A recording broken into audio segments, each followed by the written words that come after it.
Okay, we are back. Yeah, we're not gonna talk about the hair, but it's fine. Is everything okay? Mic's in. Okay.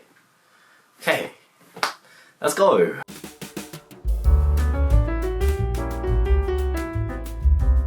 Hello everybody, welcome back to my channel. So today, ignoring my hair as you can see, it's a bit interesting. But anyways, today we are going through 3 things I would do if I could go back to year 1 as a fresher at university.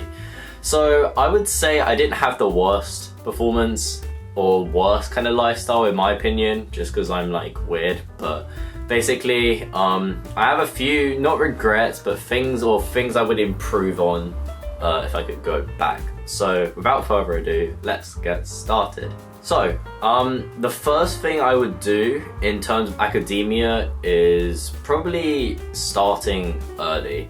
So like I did start from day 1, and I do recommend everyone starting from day 1. So that's literally, like I've said in previous videos, is just, you know, going through the content before class, writing the lecture notes down, going through what you don't understand, writing the questions down in your notes and things like that, right? I might have something that shows my notes here.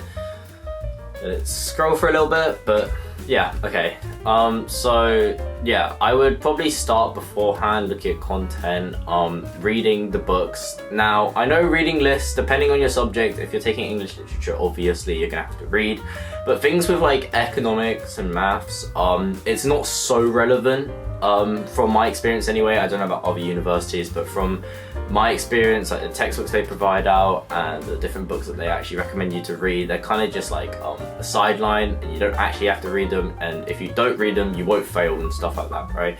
But I think it's really good if you want to get a broader context, especially if you don't know what you want to do and like what type of industry you want to go into. So let's say, I don't know, you want to go into consulting, but in terms of economics, do you want to go into microeconomic consulting, behavioral consulting, macro consulting, things like that, right? So if you, I don't know, let's say in microeconomics we do game theory, I don't know, we do prisoner's dilemma, different types of games and stuff like that. If you're like, oh, this is quite interesting, but I don't know if I want to do it, you could actually go out of your way to get the book from the library or wherever you are, get access to the book somehow. PDFs online are always usually free anyway. And then you can go into it, read into it, see if you like it. If you don't, then done. That's it. You don't need to reconsider, oh, do I want to go into this industry? Oh, I don't know. Let me have a look at some, like, I don't know, job descriptions and go into an insight day. I'm not saying insight days aren't as important. They are definitely very useful. I've been to a few myself. However, reading just around what you want to do in terms of the academia side is very helpful. So yeah, that'll be tip number 1 for you guys. Just get straight ahead as soon as possible and find anything you can to just broaden your horizon. Okay, tip number 2.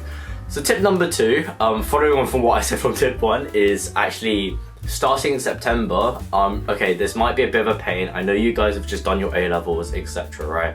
But it's so good to get, like, I don't know, summer internships or spring internships. So like you would typically see them in like the finance sector as I don't know, as an analyst first, and then you progress up every summer if you do a good job. So let's say in your first year you get analyst. I'll put a diagram maybe somewhere if I'm bothered. So you would become an analyst first, right? And then you do a good job, and then they welcome you back and they're like, oh, we invite you to become an associate.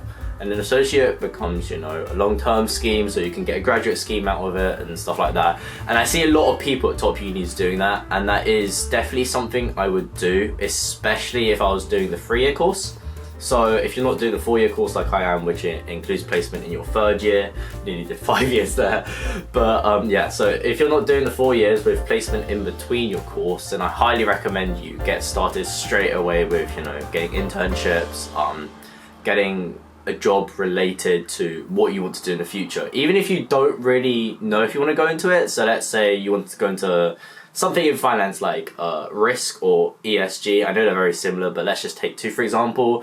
Don't know if you want to go into risk or derivatives, right? If you're not sure what to do, try to apply to both. Maybe you might not get into both, but you can always just do one or the other.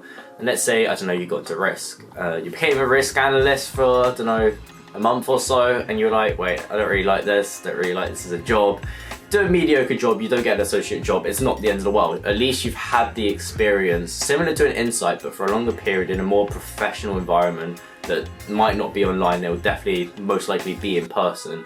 So you get like a really good feel for what it's like to be on the job. And for people that do placement, no harm. It's better because you can then even ask the employer or whoever's in charge of it, being like, can you put in a word for me so I can get a placement here? And then obviously if you're doing a placement, if you do well, perform well, you can most highly likely get a graduate scheme out of it. So yeah, all of these things might seem painful during the process, but it'll help you in the long run if you want to, get the top job out there, or just something so then you can, survive in the finance industry, because that industry, God, is it a pain. And my third and final tip is kind of merging like 2 or 3 different things together, but it's just like timing in general, right? So like, yeah, you see like these uni students getting like months on holiday. Like we get a month off for Christmas, we get a month off for Easter. We don't have half terms, but we get a month off, and then we get like 3 months off summer, right? Like you're probably thinking, wow, this is great. I can go on like 20 different holidays and trips and whatever and blow my money and do whatever I want, right? So, okay, I'm gonna try to break it down. I know I'm currently in 2nd year, but this is kind of like a theoretical thing, and I've seen that it works quite well. So what you would do is in 1st year, depending on what exams you have in January, or if you had exams before, you probably already revised for them. But in 1st year, what you want to do is like get your coursework done within the first half of your Christmas holiday, and then slowly revise after. But the 2 weeks that you're actually doing coursework, it doesn't have to be consistently every single day you're hitting, I don't know, 200 words on your essay or something like that. It can be very relaxed. So when it comes to revising, it's not all like pushed in last second, if that makes sense. And then with me, I had exam season and I had a week off, literally doing nothing before uni. So those 7 days you can spend going on holiday. But yeah, that's basically it for winter. And then Easter is not the time to play around. Easter's quite crucial because after is your finals exam season, whether you're in 1st, 2nd, 3rd, 4th year, whatever, right? So it's a good time to just, find a good timetable to consistently revise. It doesn't have to be every single day, but it can be, every other day where you're just hitting something. I don't know, it doesn't have to be all your modules you have to cover. You can cover one module and then the other day the second module and then etc, right?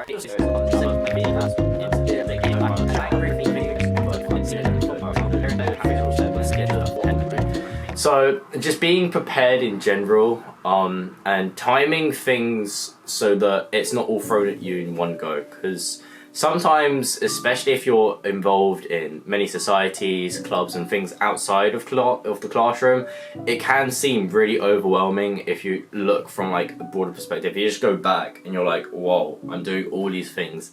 It might be quite overwhelming, but if you just tackle things one by one and use your free time effectively, doesn't mean you won't have any free time, but it will just mean you have less free time. But obviously that will be fine in the long run because it will benefit you, you'll benefit your CV and things like that, right? So yeah, that would be what I would do in 1st year. 2nd year, I would honestly just be finding analyst roles, anything I can to get internship, and then if you're doing placement, that's placement. But if you're in final year, if you're going to graduate, obviously you should be finding graduate schemes and things like that. But I feel like in holidays you should be utilizing the opportunity to find jobs instead of actually using it as a holiday. So when you're at uni, 3 or 4 years you're here, they're not really holidays, they're kind of just like constant cycle of stuff you're doing outside the classroom. So yeah, look forward to that, guys. But yeah, hopefully these 3 tips have helped you prepare for the upcoming academic year. If you have any questions, let me know in the comments below. And I'm also nearly at 100 subscribers, so if you could subscribe, that would make my day. Yeah, see you guys later.